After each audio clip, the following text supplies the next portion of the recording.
The following Earth Angel media presentation is brought to you commercial-free as a gratuity from the sponsor producer named after the show. Please consider their message. Find other high-value shows listed at earthangelproject.com. Enjoy the show.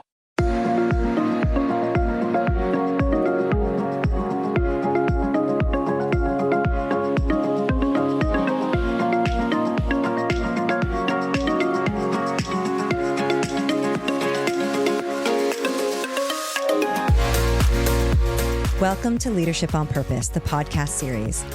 I'm your host, Catherine, and this is where we shatter the status quo and dive deep into the raw, unfiltered stories of those who are embracing their inner alignment.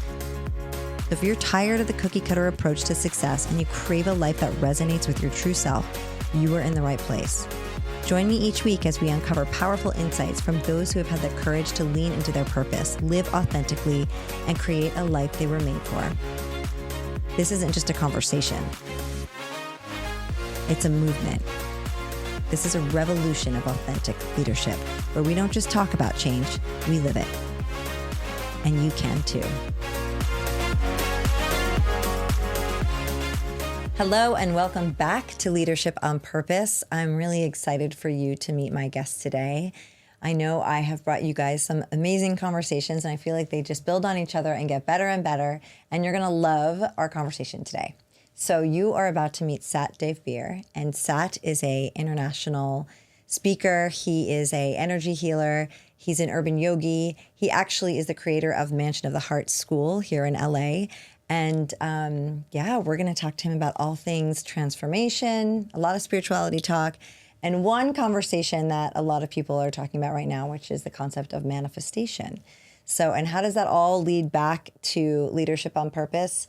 Well, it has everything to do with leadership on purpose, because as we've been talking about, your authentic self and aligning that internal compass is what makes you authentically lead in the world. And so we're trying to really bridge that gap between who you are as a person and how you show up every day. So, Sat, thank you so much for joining us and being here today. So great to be with you. So excited for this conversation. So tell me a little bit about yourself, and then I want to dig into, Sat has a really cool story that happened to him in 2007, and that was really the catalyst for his awakening and for him really moving into a different direction in his life.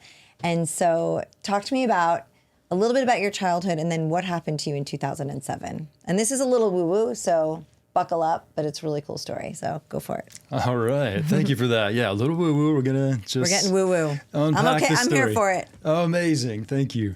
So yes, I mean, I was definitely born with some extrasensory abilities. I could communicate with people on the other side sometimes. I had. And what does that look like? How do you know you were communicating with them? Oh, such a good question. The first distinct memory I have is, I think I was just playing with some toys or something, and all of a sudden I had a vision of this kind of older man, and he was really big and tall, and he kind of had a big voice, and he said, "I'm your grandfather, and I'd like you to tell your mother this, that, the other."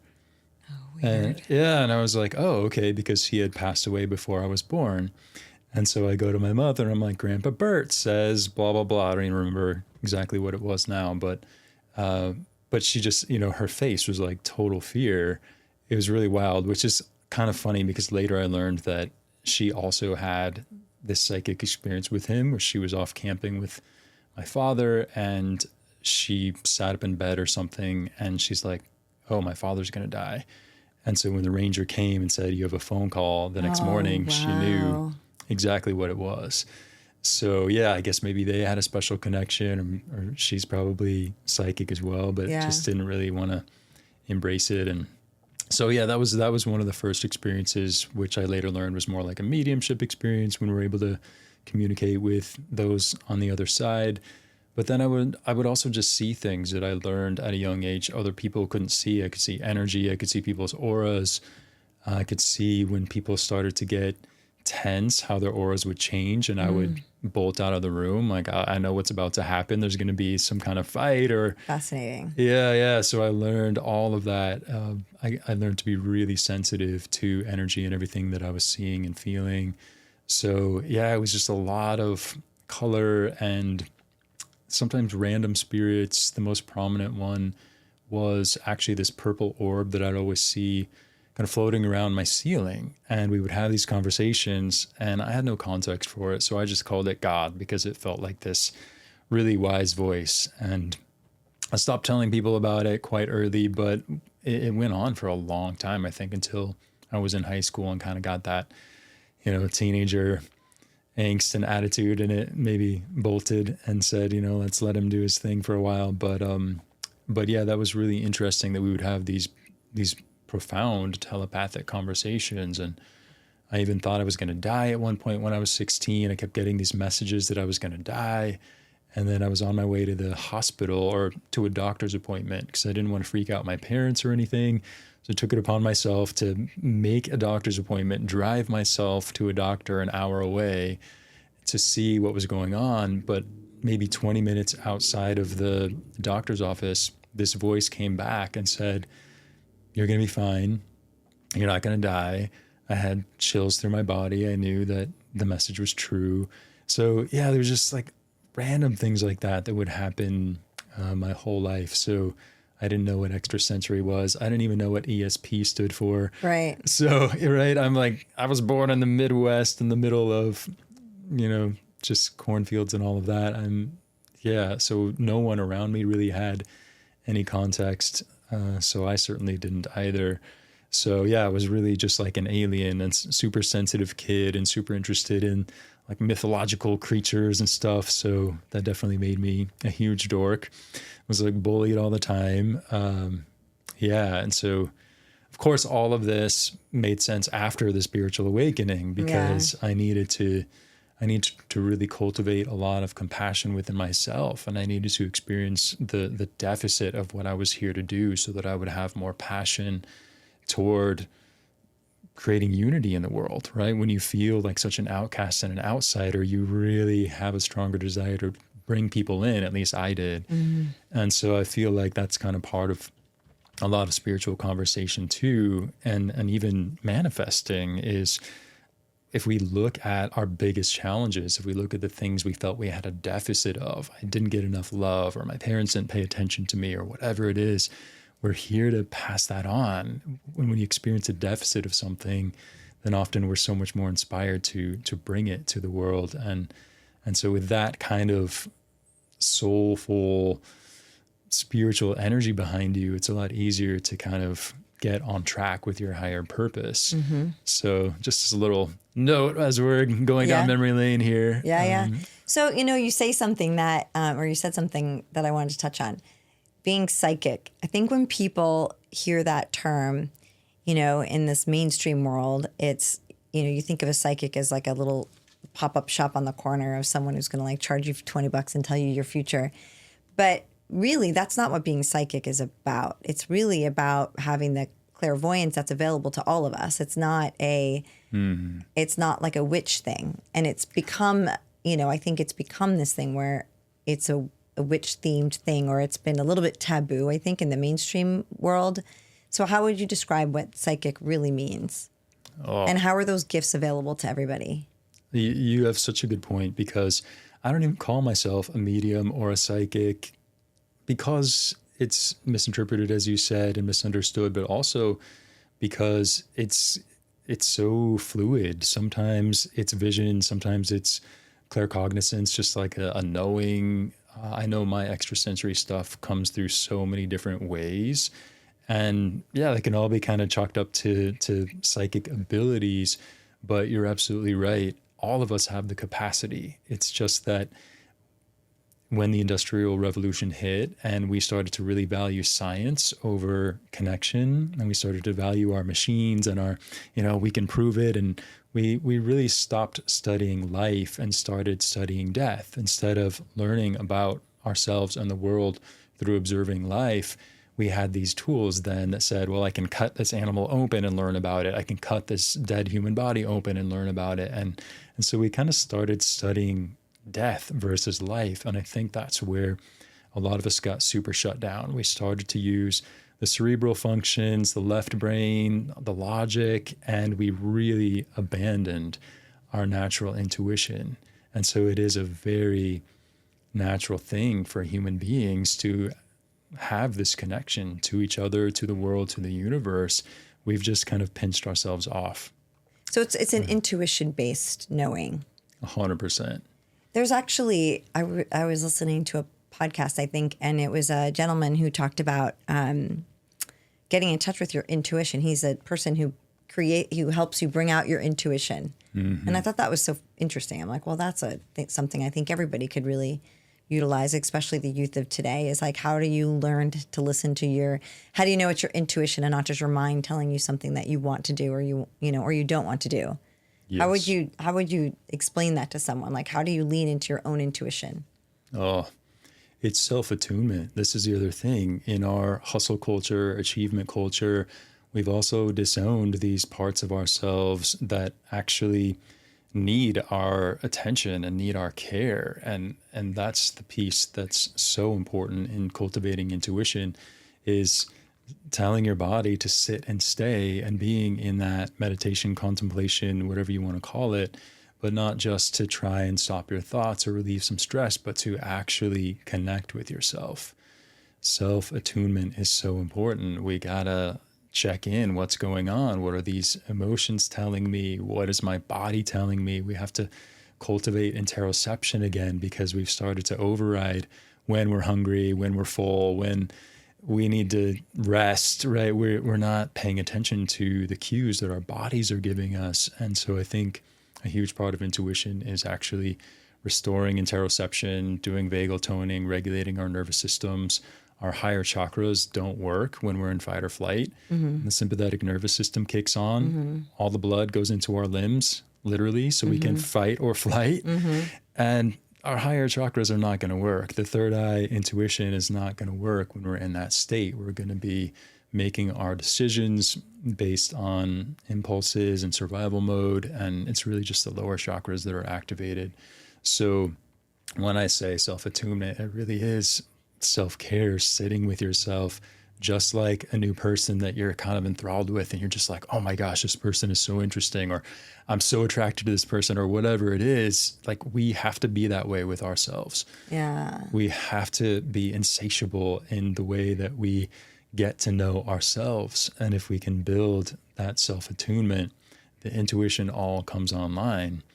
But if we're just running around going crazy with a million things, trying to taskmaster, the intuition has a really hard time coming through. And even when we're dropping down into more subtle states, it still sounds more like a whisper.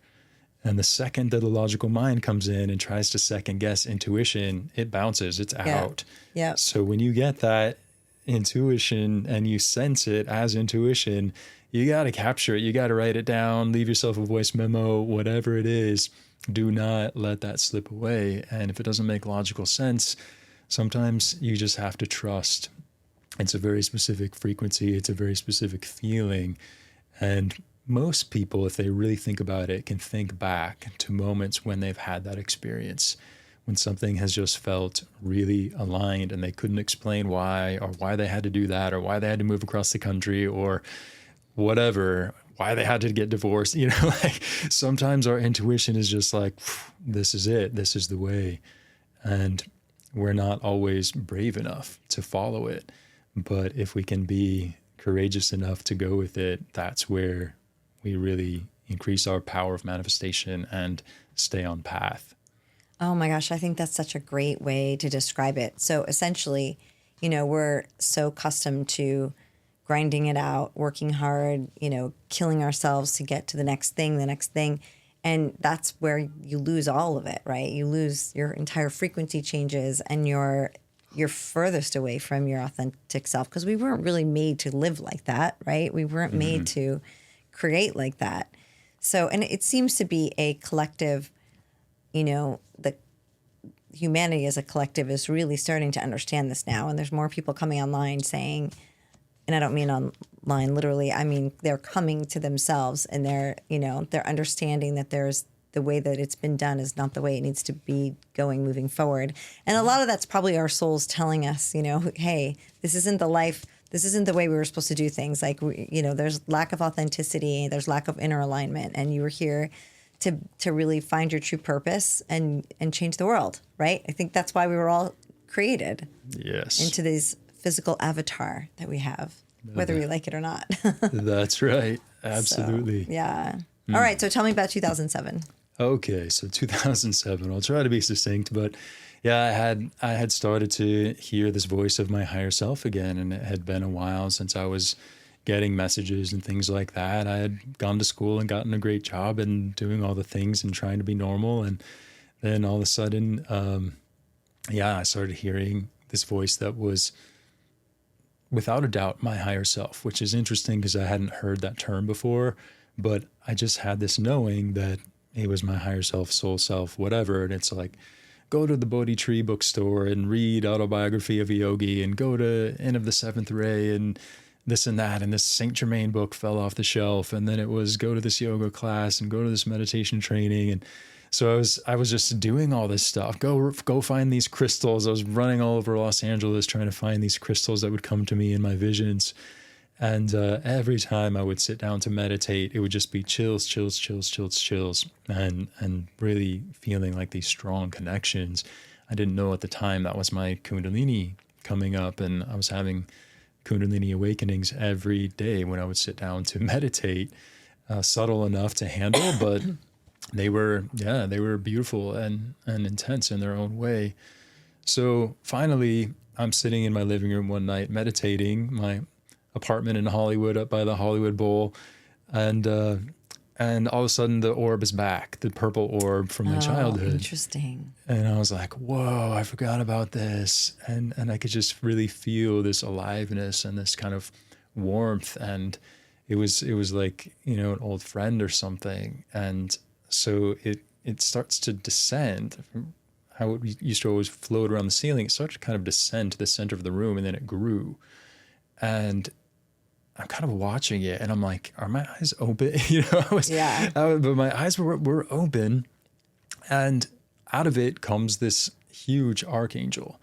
Huge archangel appears and says, come with me. And he yanks me out of my physical body. Mind you, at this point, I still have no idea what an astral body is, let alone that we all have one, and so later I learned he yanked my astral body out of my physical body, took me to the other side, took me to the very beginning when Source was still non-physical, and I got to watch the creation process of sound waves emerging and increasing in heat and frequency and turning to plasma and light and hydrogen atoms and all this stuff and swirls of things being born, consciousness and orbs of light and stars and planets and all these different things. And then what we call the monads or the oversouls were born, and they started to birth these souls out of them. That's us, right? These eternal souls that then started to descend through different realms that were being created to mature themselves and give Creator an infinite number of ways of experiencing itself. So that's how I relate to myself and all of us, is all creation that we see and experience is really giving Source an infinite number of ways of experiencing itself.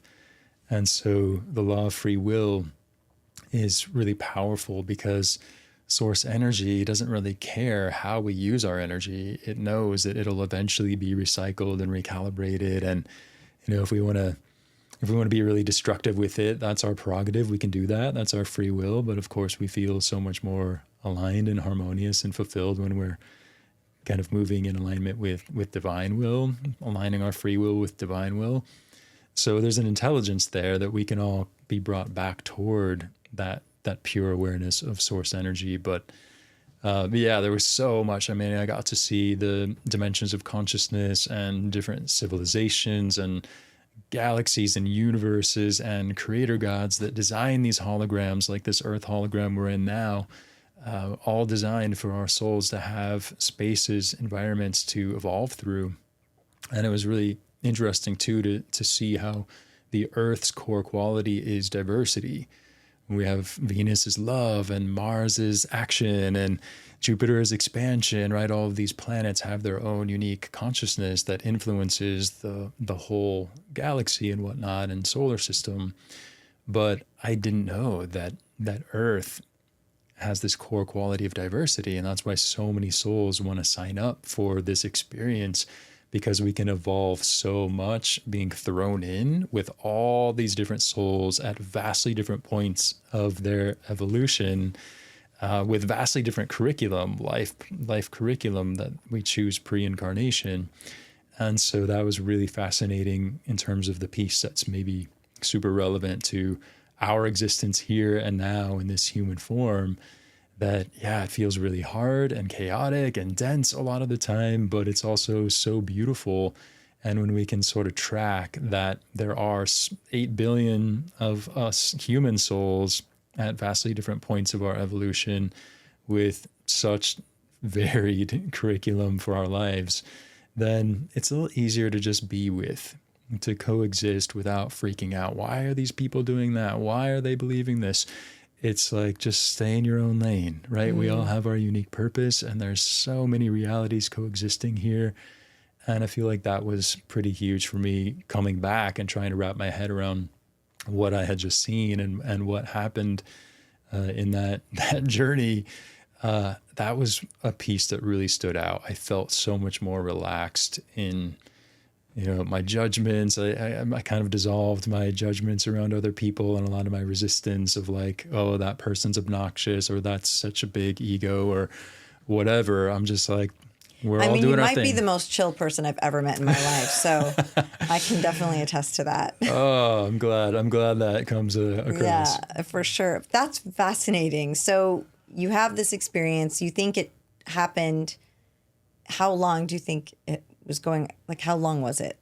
Oh my God. I mean, honestly, I think it was like 20 minutes in our 3D sense of time. And yet it was, I thought that I had been gone for 6 years.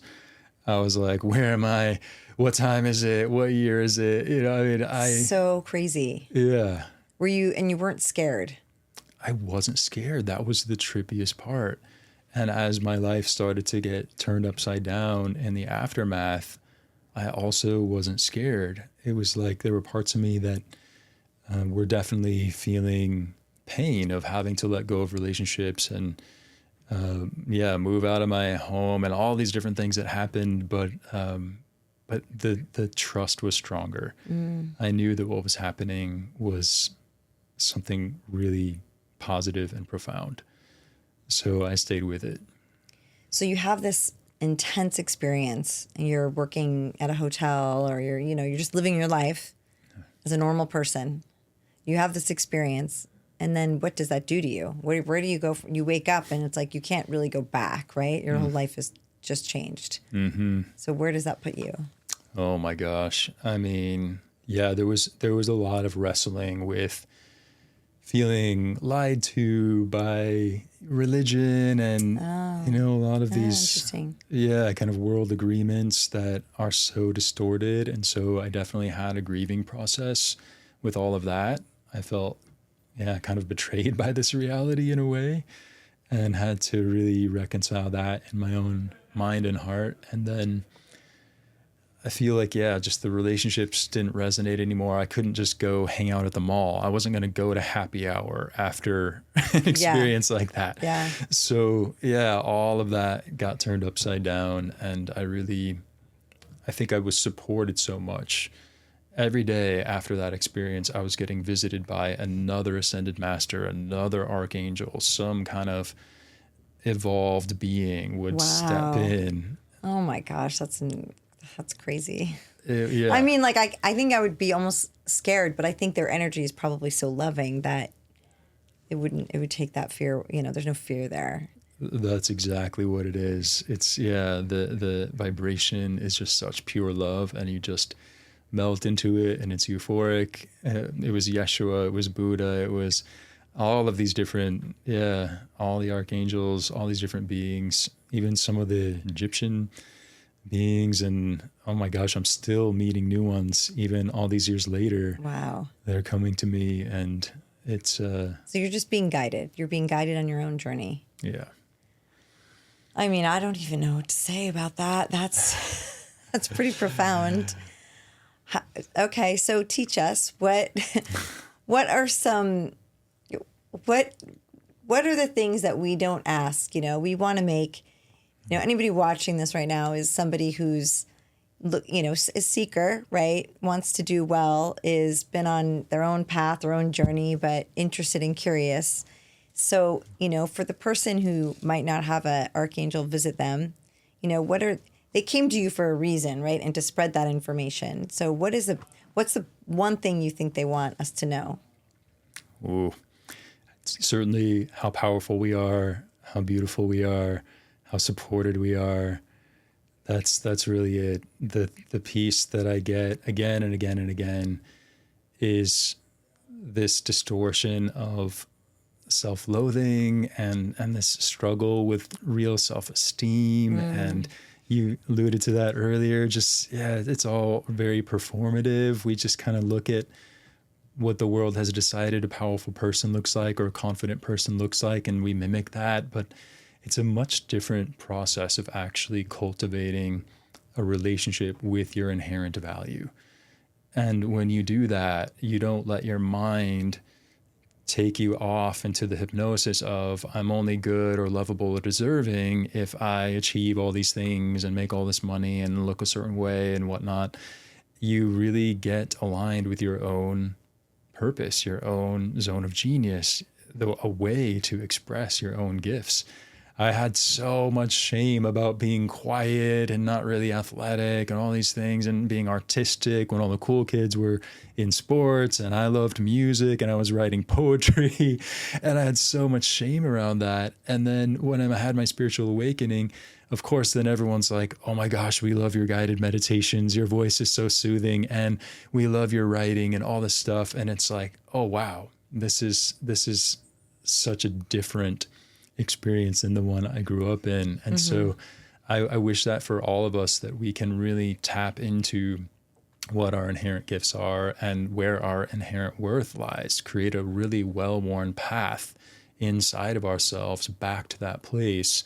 So even if we do see this person that's just like killing it and we're comparing how we feel on the inside to how they appear on the outside, right, that we can always find our way back home to our own inherent value. Because that's our point of power. Our point of power is not feeling less than all these other people that we're feeling are doing so much better and so much more than us. Our point of power is in that connection to our inherent value, because it's the emotional intelligence, it's that EQ that will tell us what actually matters to us so that we can put our energy there. And we've heard way too many stories of, my parents said I had to be a lawyer or a doctor, so I did that, and then I was miserable, and 5 years later, and however many thousands of dollars later, I became an artist or I became a yoga teacher. So we don't have to put ourselves through all that. We really want to connect again with that self-attunement piece, so we can be in our lane. Not to say that a lot of the scenic route isn't necessary too. I'm glad that I had a corporate career and whatnot. I'm a yogi that knows how to use Excel and work with software, and so I feel like all of that was really good preparation. So it's not always as direct as we want it to be, but at the same time, cultivating that relationship with our self-worth, that relationship with our inherent gifts. And I know a lot of people say, I don't know what my inherent gifts are. And so you got to keep digging, right? Maybe you don't know now, but that's the value. Everybody has them. So it's like, everybody. If you're a human walking on this earth, you were birthed with gifts and it's part of the journey is finding out what those are. Yes. But I love that you said that the understanding your inherent value, I wish they would teach this in schools. It would be more educational for kids than any, math problem they might learn, but it's my opinion. But no, I think that's where that solid foundation that you build for yourself, where you don't need anything external from you, to validate who you are, right? And so, I talk to a lot of people in corporate right now, and that was where I spent 20 years of my career.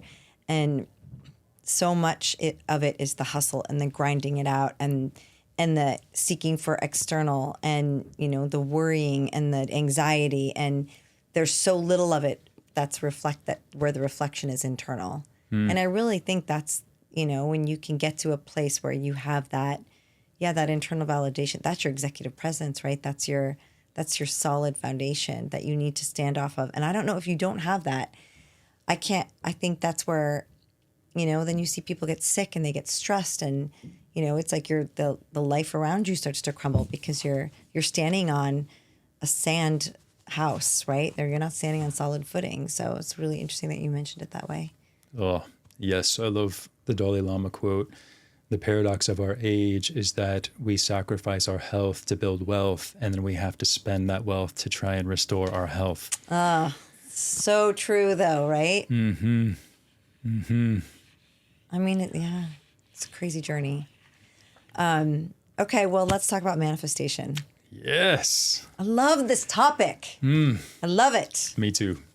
It's fun. It's like, oh, I don't know. It's like everyone is interested in it. And I mean, you go on YouTube and I think it's it's like the top trending topic. Everybody wants to know, how do I manifest my SP? That's a big one. How do I manifest a new car? How do I manifest more money? I mean, I've had my experience with manifestation and it's been very interesting. It's not really what I thought it was, right? I think it's very rooted in a, you know, transformational thinking. And, you know, I think it's very spiritually based. But if you were to tell somebody who's looking to manifest something, like, how would you describe what that is? It's healing. It's healing. That's where it's at. It's healing. Yeah. I haven't heard it described like that before. How is it healing? So my guides are coming in, if you don't mind. We warned you all we were going to get woo-woo, but bring the guides in. Here we go. Here we go. I love it. Guides are coming in. They're talking about how the Aquarian age is about our empowerment and our sovereignty. So if you incarnated in this period where 12/21/12, the Mayan calendar ended and we left the Piscean age and entered the age of Aquarius, then you're here either supporting that or really learning from that, or there was something that called your soul to be here in this exact moment of the change of ages. And so the nature of the age of Aquarius is to be empowered versus be sheeple or be slaves to these different systems and whatnot. We're all waking up and realizing that, yes, we can be entrepreneurs. We can find what our gifts are and use the law of reciprocity to be compensated for sharing them in meaningful ways and adding value to each other's lives. And this is the heart of this time. And that's why that's becoming more of a theme. And we're seeing the younger generations just won't work for other corporations and things. They're wanting to do their own thing because that's the consciousness of this time we're in. So the reason why I say that this is all about healing is because it's very difficult to put a prosperity energy on top of a scarcity energy and manifest abundance. We first have to heal the ways that we feel not enough in ourselves, like we were just talking about, the self-worth piece, cultivating all of that. We have to figure out our limiting beliefs, our programs. For me, I saw growing up a lot of entitlement, a lot of abuse of power from the extremely affluent people around me. And so I realized after the spiritual awakening that I was still running a lot of resistance to money because I thought money was going to turn me into an asshole. Yeah. Can I say that? Yeah. Okay. Sure. So it's YouTube. You can say whatever you want. Fantastic. Yeah. But I did. And so I really had to sit with all of that. And I thought back as I was meditating on some of those programs and patterns and the resistance I was having to money, because we all say, I want money. That's obvious. We want the freedom. We want to be able to live our best lives. It gives us a lot of space to really explore and and feel like we've got resources to do the things we want to do. So of course we all want money, but we all have blocks to money too in different ways, or complicated relationships with it in one way or another. So as I was unraveling all of that, I also remembered as a little kid being at the grocery store with my mother, and I would say, oh, this bread is 30 cents cheaper than that one. And she'd be like, honey, we're going to get the good bread. It's fine. But I was like, where did I learn that? Where was I looking at that age for something less expensive? Where did I already have this scarcity consciousness? I had to have picked that up from the consciousness around me, even though it wasn't in my immediate family per se. I don't know, maybe it was, but somewhere I picked that up. And so I went bit by bit by bit, and I used affirmations that really made me squirm, like, I love money and money loves me, and I'm rich, and things like that. And, but not in the context of, I'm so great, I'm so superior, but just like, I'm rich, I'm wealthy, I'm right. And really just letting myself kind of squirm around with these affirmations and find out where those points of resistance still were inside of me. And that was such a healing journey. I mean, doing that. Oh my gosh, you just said something. I think that's very educational. So there's a lot of talk about affirmations and how you should utilize affirmations in order to, rewrite that neurological neuron in your brain that tells you, you are or you aren't, right? So it's basically, retelling your story. But that's not what an affirmation does, but the way you just said it is the way it should be used, which was, okay, you tell yourself a story of what you want, and your brain is either going to believe you or not believe you, and most likely it's not going to believe you because you haven't done the healing. But if you use the affirmation to find out where the trigger is and then heal the trigger, then that makes sense. That I've never heard it described like that. I think that's really powerful. Give your what it is you want, and then you tell yourself that story, and then you figure out, because that's how you find out what your belief system is anyway. You could take a look at your reaction to any given situation, and whatever that trigger is, you have a limiting belief within that trigger. And then it's your job to unpack that, heal that, rewrite that story, give your brain, which is like an SEO machine, give it existing evidence to rewrite that narrative, and and move forward with a new belief that does serve you. So that's so interesting. I love that you just use an affirmation that way. I love that. Nice. Well, I love that you just articulated all of that. You totally proved my point for me. Thank you. You made that so easy. I mean, I get it, right? I love hearing the way other people talk about it, and then I get little pieces of nuggets of the way it gets explained. So fascinating. Oh, yes. Triggers are trailheads. Yeah. So I feel like with everything you just shared, the folks listening are probably going to get it. Like, oh, this is why he said healing. The first step. Yeah, because I didn't know. I was like, healing. That is not what I expected you to say at all. And I'm like, well, how are we getting to healing? But now I'm like, oh, I get it. Oh, so good. I get that. It's so good. That is a powerful nugget, man. So good. So happy you're vibing with that. So happy. Totally vibing with that. If I can just offer another piece that I've really noticed as my career has bloomed and I've worked with thousands of people, so intimately with these things, I notice this other core commonality, shall I say, where we have these polarized parts. One part is holding all the shame. One part is holding the exiles, the parts of us that weren't welcome in our homes or our societies or whatever, the parts that we had to disown. In parts therapy, we call them the exiles, right? And that's where we tend to hold the majority of our shame. And so that is, I'm worse than everybody else. I'm not good enough, never going to be good enough. Those kinds of beliefs are held by those parts. But in order to keep us from totally collapsing into that shame spiral, our ego then over here has to inflate us in certain ways. Well, maybe I'm smarter than everyone else, or maybe I'm more this or that, more beautiful. Or if I get this really great position at work, then I'll have this leverage for my shame. And so this is where the other piece of healing comes in, is we don't want to be polarized between our shame and our inflated egos. We want to create enough healing inside of ourselves that we don't need either one. We can touch into the shame and heal that and realize that we do have this inherent value and we do have a right to take up space and be prosperous and manifest everything that's in alignment for our higher purpose.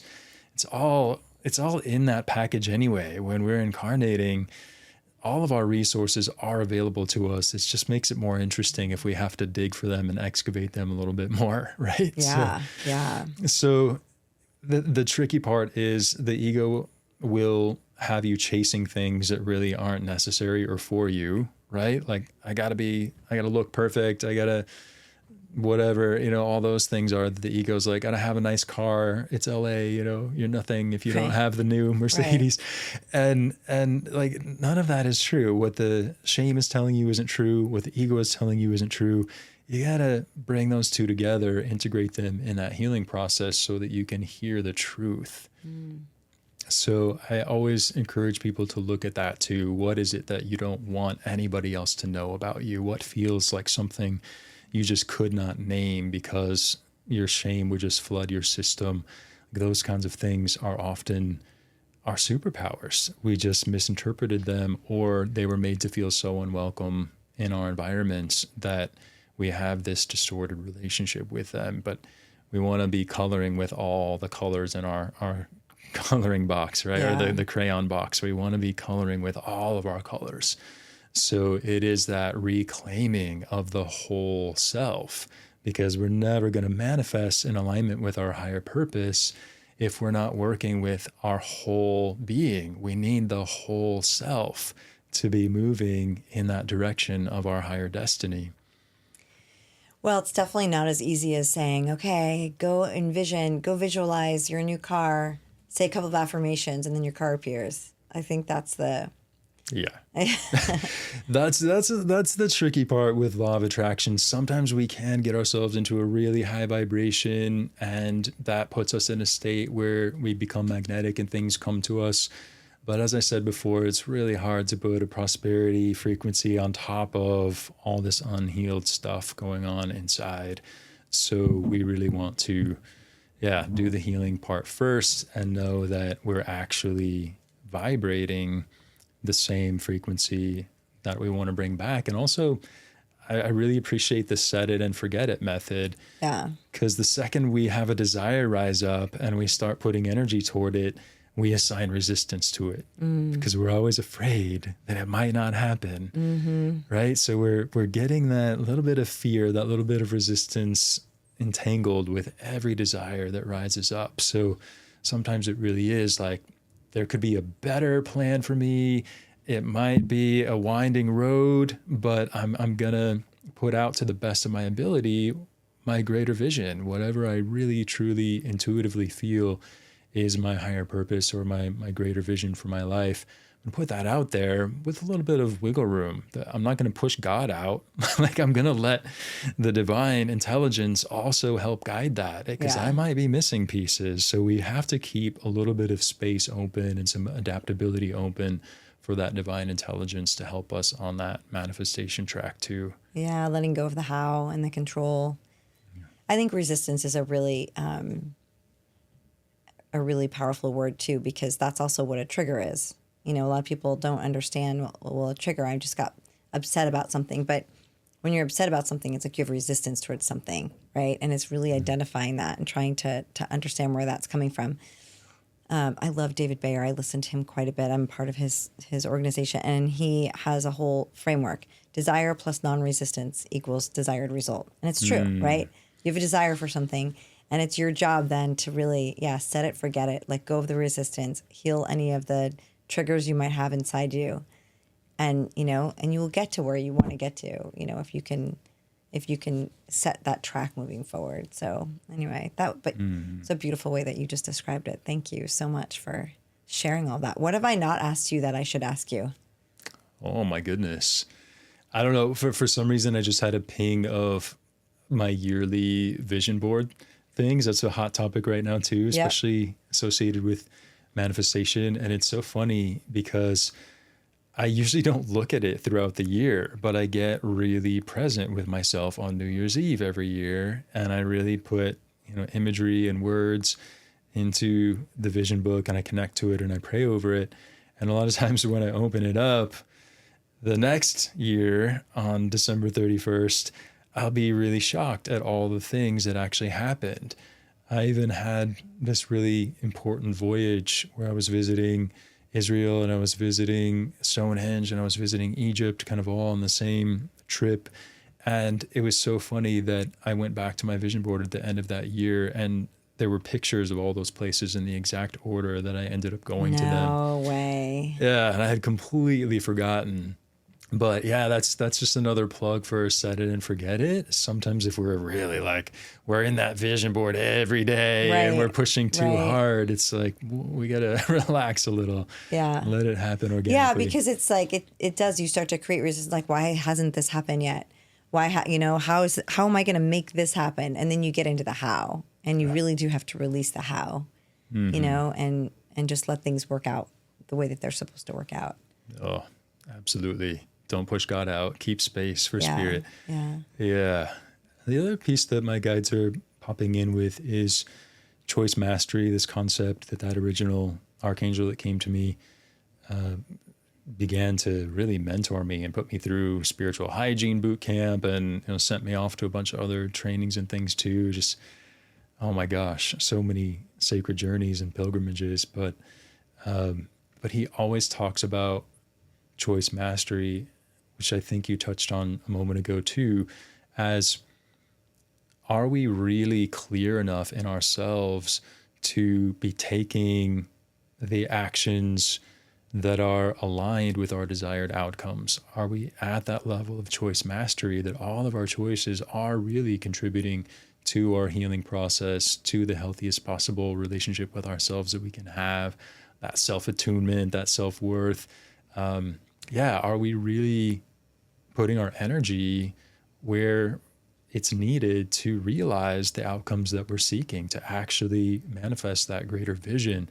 So there is that free will piece and that choice mastery piece, because we can get super frustrated when it feels like things aren't happening as fast as we want them to. But if we really take inventory, a lot of times it's like, well, yeah, I was watching Netflix and then I was doing this and then I got distracted by that. And it's kind of like, yeah, the universe is going, we need you to meet us halfway here. Yeah. So the action is, the inspired action. Yes. Is important. Yes, that power of choice and so much power in placing our energy where it's going to actually lead us in the direction we want to go. So that feels really, really big. Yeah, really powerful. Mm-hmm. Anything else those guides are telling you? There's something here for sure. Let me just check in, see what they're talking about.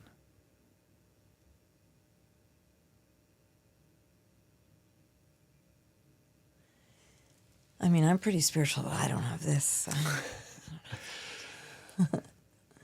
Yeah, this piece is...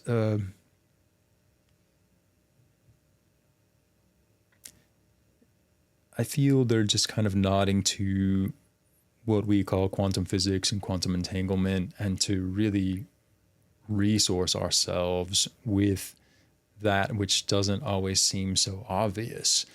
Because through the principles of quantum entanglement, we are always connected to the whole. We can really resource ourselves in that capacity. And so it is important, just back to this point of spending quality time with ourselves, that we downregulate our brain rate, which is why meditation teachers are always talking about slowing down your breath, because your brain rate will follow your breath rate. So we want to slow down our breath so we can slow down our brain rate, so we can slow down our nervous system to the degree that we kind of go to zero. And in that 0 point energy, or sometimes described as the scalar wave energy, we are then plugged in to the whole, and we can really feel ourselves being resourced, whether that's healing the emotional body, the physical body, the mental body, some part of the spiritual body, some chakra that got out of whack, whatever. Something about that still point. And that was one of the first things that this Archangel had me do, was start every morning by going to zero. And he said, if you are willing to go to zero, you can become everything. So I would use these mantras like, I empty myself so the universe can fill me. I started to relate to myself as a vessel for that divine intelligence to move through. And I think all of us are anointed with these particular destinies. And if we're relating to ourselves as these worthy vessels for this consciousness that already exists, for this destiny and this beauty and this experience that's already existing on the astral plane, if we think of ourselves as the chosen ones, as the anointed ones for that energy to express through, then there's a lot more ease. We don't feel like we need to really use that personal willpower and deplete ourselves so much to make things happen. We're just really getting into that allowing piece. I'm an open vessel. This consciousness that's choosing to express itself through me, I welcome. I welcome. Wow, that was really beautiful and powerful. And I think one thing you said I want to make sure everyone takes away is how you're powerful because you're here. So you could be sitting, in your living room on your phone, feeling down or feeling distraught or, alone. And this is the time for you to get really clear and get really quiet and get to the place of like, hey, what am I really here for? Because if you're feeling that, it's not true, right? You're not meant to feel those things. You're associating a meaning with a belief system you have. So get really clear on what that is that's making you feel that way, and understand that you are so powerful and a co-creator of your own life, and get really clear on like what you were meant to do. And I love I love that you just said that, we forget how powerful we are. We are so powerful. Yeah. So thank you so much for being here and hanging out at the studio today. I really appreciate it. Such a pleasure. Thanks for having me. Great conversation. Oh, such a blessing. Yeah, thank you. Indeed. All right. Well, I hope you guys get some really good nuggets out of that. I'm going to be really curious to get your feedback. So make sure you leave us some comments, and I will leave all of Sat's contact information in the show notes as well. And if you're feeling like you need a little bit more assistance or not sure where you are in your mindset world right now, you can text SHIFT to 55444, and I'm going to send you a little assessment. And if you need more help, we can go from there. Thank you guys so much. We'll see you soon.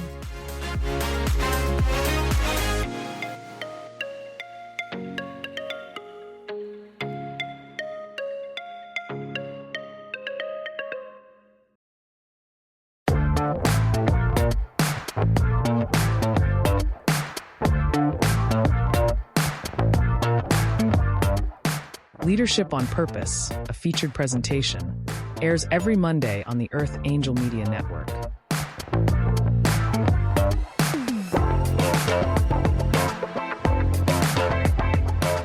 This episode of Leadership on Purpose is sponsored and produced by Live Pure. Optimize your life by taking your health to the next level. Listen now to learn how Live Pure will make your world better.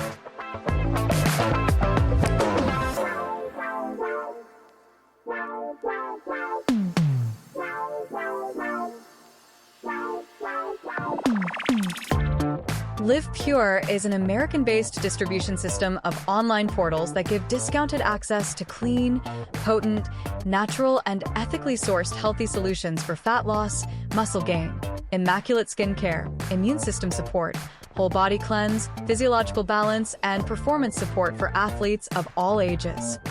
Live Pure handpicks the best products and nutrients from world-class companies, always adding to their quickly growing wellness lineup that now includes Korean skincare, medical-grade nutraceuticals listed as pharmaceutical alternatives in the physician's desk reference, and healthy coffee that rivals the world's best, but for only about $1 per cup.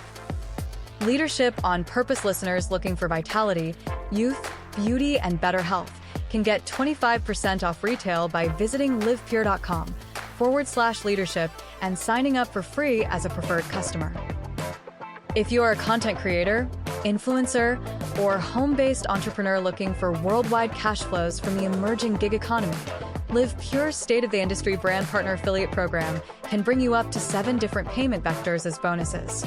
As a content creator aligned with Live Pure and Archangel Media, you will enjoy massive co-marketing benefits, including a cutting-edge website that is personally branded to you or to your business. Sign up as a brand partner affiliate at livepure.com/leadership, or drop us a note at connect@earthangelproject.com to get more information.